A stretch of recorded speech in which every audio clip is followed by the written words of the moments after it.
चीन चाहता क्या है?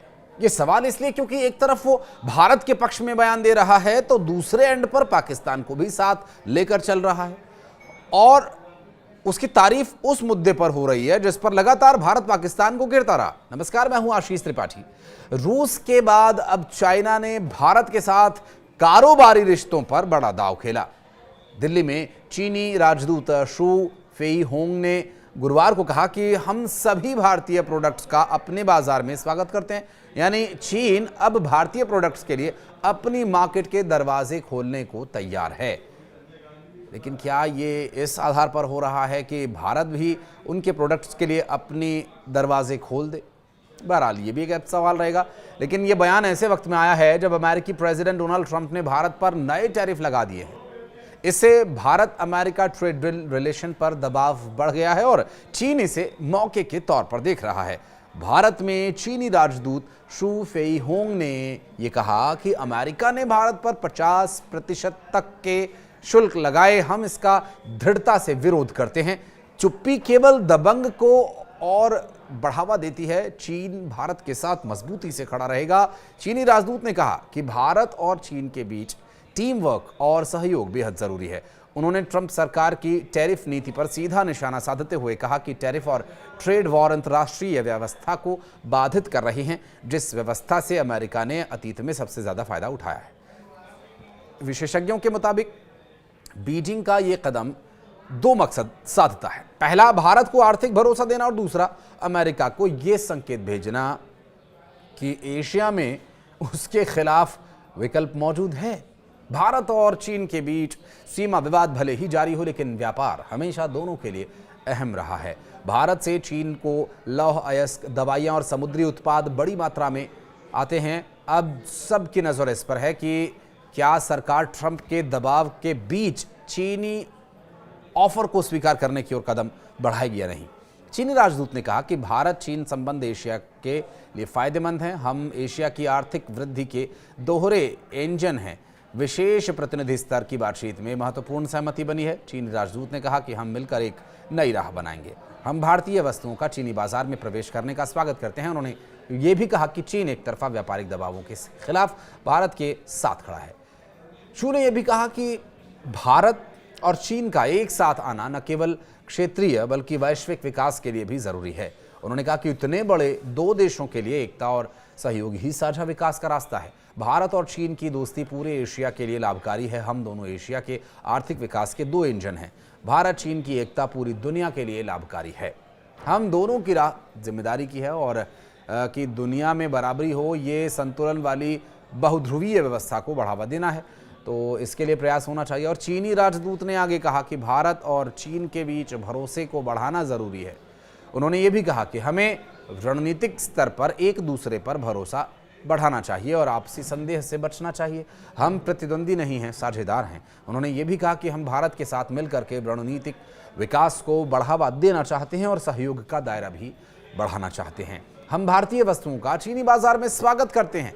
अमेरिका के टैरिफ पॉलिसी का विरोध कर चीन ने यह संकेत भी दिया कि वो भारत के साथ मिलकर के एक मल्टीपोलर वर्ल्ड ऑर्डर का बढ़ावा देने का प्रयास कर रहे हैं और ये कदम न सिर्फ एशिया बल्कि पूरी दुनिया की आर्थिक और राजनीतिक शक्ति संतुलन की दिशा तय कर सकता है। अमेरिका के टैरिफ पॉलिसी का विरोध कर चीन ने यह संकेत दिया कि वो भारत के साथ मिलकर के एक मल्टीपोलर वर्ल्ड ऑर्डर को बढ़ावा देना चाहते हैं। ये कदम न सिर्फ एशिया बल्कि पूरी दुनिया की आर्थिक और राजनीतिक शक्ति संतुलन की दिशा तय कर सकता है। लेकिन दूसरी तरफ चीन के विदेश मंत्री वांग यी ने पाकिस्तान के उप प्रधानमंत्री और विदेश मंत्री शाह डार के साथ संयुक्त प्रेस कॉन्फ्रेंस की। अब ये सवाल क्या जो पाकिस्तान के साथ पिंगे बढ़ाई जा रही हैं चाइना के द्वारा, वो भारत के लिए ठीक है? दरअसल ये बैठक छठे चीन पाकिस्तान विदेश मंत्रियों की रणनीतिक वार्ता के बाद हुई और वांग यी ने कहा कि बैठक दोस्ती और भाईचारे के माहौल में हुई है और लगभग सभी मुद्दों पर व्यापक सहमति बन गई है। तो पाकिस्तान के साथ भी इनकी सहमति बन रही है। पाकिस्तान के साथ चीन की बढ़ती रणनीतिक साझेदारी से भारत की टेंशन भी बढ़ सकती है। दरअसल चीन पाकिस्तान का सबसे बड़ा सहयोगी है और हथियारों का निर्यातक भी है। ऑपरेशन सिंदूर के दौरान भी चीन ने पाकिस्तान की मदद की थी और तो और चीन ने आतंकवाद के खिलाफ पाकिस्तान के प्रयासों और बलिदानों की सराहना की है। देखिए, यहाँ पाकिस्तान जैसे डॉग लवर्स आवारा कुत्तों को खाना खिलाते हैं और पानी पिलाते हैं, दूध पिलाते हैं, वैसे ही पाकिस्तान के आतंकवादियों को पनाह देना, और फिर पाकिस्तान हो गया कुत्ता और चीन हो गया डॉग लवर।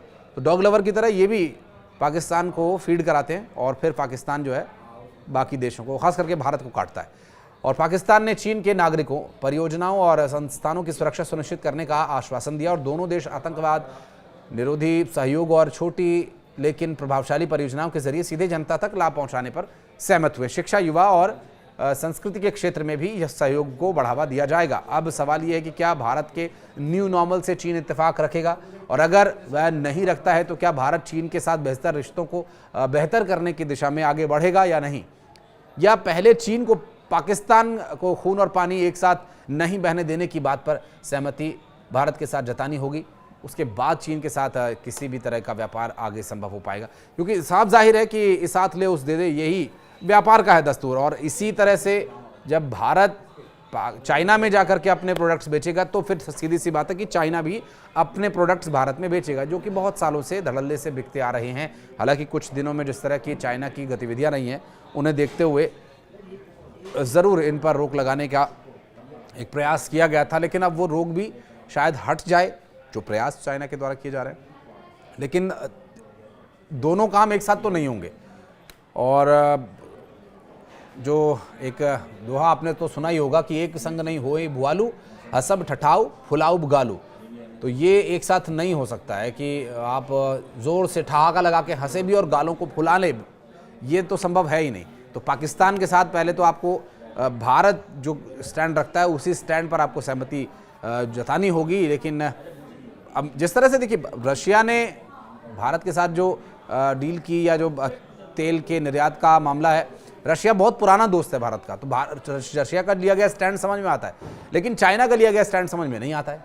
कभी वो पल में तोला होता है तो कभी पल में माशा होता है, कभी पाकिस्तान को सहलाता है, पुचकारता है, तो कभी भारत के साथ हाथ मिलाता है। तो ये सारी चीज़ें एक साथ तो संभव है नहीं। बहरहाल अब इस पर आप क्या कहना चाहेंगे? क्या चाइना को पाकिस्तान को आतंकवाद के मुद्दे पर पहले समझाना होगा, उसे कार्रवाई करने के लिए राजी करना होगा, तब कहीं जाकर इस पूरे मामले पर उसके द्वारा उठाए गए कदमों को भारत में स्वीकार किया जाए, या फिर भारत और चाइना के बीच यदि व्यापार का विषय अगर सुलझ जाता है तो इस व्यापार के विषय को सुलझा लेने के बाद बाकी चीज़ें अपने आप ठीक हो जाएंगी? क्या आप ऐसा सोचते हैं? इस बारे में जो भी आप कहना चाहें कमेंट सेक्शन में आकर के अपनी प्रतिक्रिया दर्ज करें।